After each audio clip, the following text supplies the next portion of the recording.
Ayan. So ngayon is papagawa natin is lifter. Yan. Ililift yung likod ng 1.3 inches. Then yung side stand is dudugtungan. Kasi once na lifter, tataas yung ground clearance.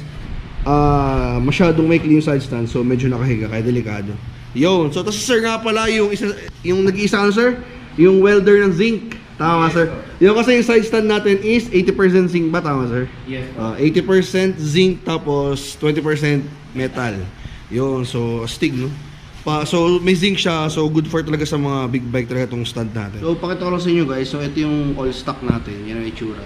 So ganyan na siya kababa. Mamaya papakita ko sa inyo after mailagay yung lifter at yung stand.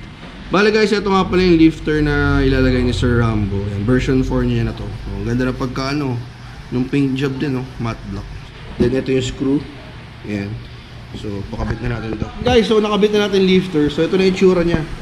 See? Parang siyang empty series lang Yamaha. Ang laki na nung agwat niya. So mas popogi pa to lalo kapag itong fender is gawa natin tail tidy. So abangan niyo yung project natin dyan guys. So ito siya guys. Naka-lifter na siya. Ang ganda. So ito na yung lifter nyo. Ayan o. 1.3 inches down. So inikot lang. Then yun yung ginawa lang. Pogi. Ngayon naman naayos natin yung side stand kasi i-extend dapat yun. So napaka-pogi no. Nakaangat na. See? Pogi-pogi na. Lalo pag ina na to. Tail tidy na. Napakaangas.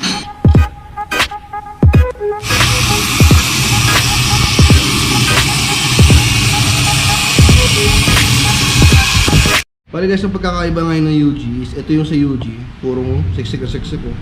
Then tubular lang yung sa version 1 sa version 2 na dumi na. Ayos ah.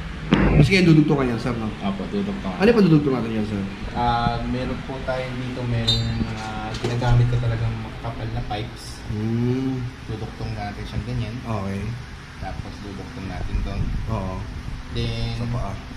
natin, i-finishing natin lahat na Parang wala nangyari. Thank you sir.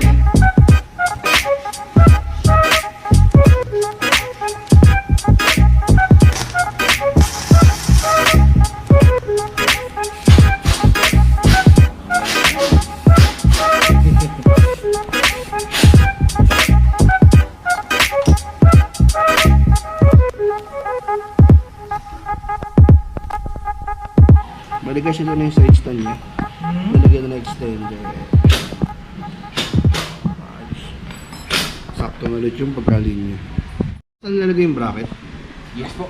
Lalagyan natin ng support dito sa ilalim. Okay. Then, meron din isa po dito sa para saktong-sakto lang. Opo, kasi hindi na siya tugmado sa butas.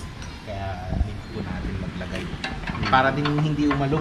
So tapos na ang pagpapalifter sa Dominar 400 natin. So ayan, kitang-kita naman natin is ang laki na ng awang na ilalim niya. Ayan. So malaki-laki yun siya. At yung side stand is na-extend na rin. So ang ganda kasi yan, solid na bakal. Zinc, parang ito side mirror natin guys. Solid bakal talaga siya. Punong-puno, punong-puno, siksik. Yan, so yun guys. And may bracket na rin siya. Nilagyan ng bracket to. Yung sa muffler, saka yung doon sa swing arm, nilagyan ng bracket. So ayun na siya. O diba, mukha ng empty series, mataas na. So dati kasi masyado mababa, kaya ang baduy tignan. Ngayon is umangat na siya, kaya mas mukha na siyang sports naked talaga.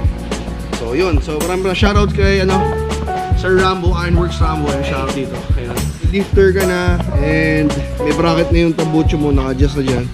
Then syempre sa yung sa swing arm naka-adjust na, pati yung side stand yan. Ano dyan, na gusto magpa-lifter tool dito, yung mga matatangkad na nabibitin saka gusto parang pogi talaga yung likod. So dito yan sa Rambo Ironworks. So yan, maraming salamat guys. Please like and subscribe. Bye.